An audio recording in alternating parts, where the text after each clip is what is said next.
everybody, I hope you guys are doing well. Ignore these lights, by the way. That's for another YouTube video. Today I want to go ahead and share how I read my history textbooks and how I take notes on them. I know history can be a complicated subject for some people, so I decided to break it down for you. So here's how I do it. The very first thing I do, so in this case, this is chapter 1, what was the Cold War. I go ahead and skim through the chapter. So I look at the subheadings and headings to make sure I get a good brief idea of what the chapter will talk about. It'll make your revision go much faster. And also, if there's any important graphics, like right here, this is the cost of World War II. It's also important to take a look at them. And then this section is called Why did the US and USSR merge? So again, like I said earlier, read and then look down over here. And so here's another really good example of a timeline to look at. So at the end of every chapter, this book has a timeline. So I highly recommend looking timelines for history. And then I have some research questions I am going to answer, as well as key political definitions and other things as well. Now I'm going to go ahead and hop over to my computer and show you guys how I type notes on the computer. Here are my notes, like I told you guys earlier. So the very first thing I always like to have is the table of contents. Trust me, you'll thank yourself later when it's exam reviewing time.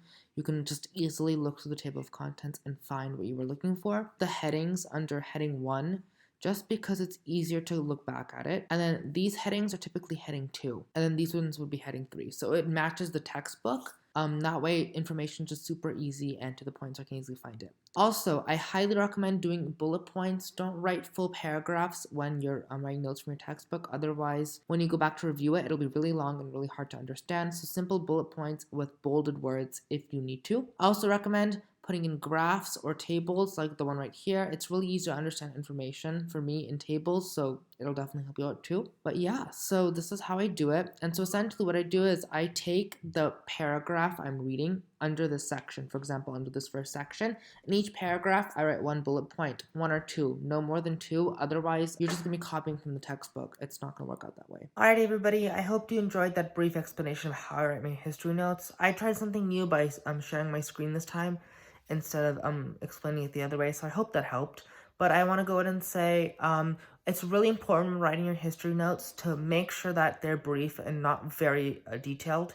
If you want to have detailed notes, that's why you have the textbook. But you should make your notes brief first, so that way you understand the topic more. And that's something I always struggled with, but with practice, hopefully you'll get it too. Thanks so much for watching this video, and I hope you enjoyed it. Don't forget to give this video a thumbs up, comment down below what you want to see next, and don't forget to subscribe. I'll see you later.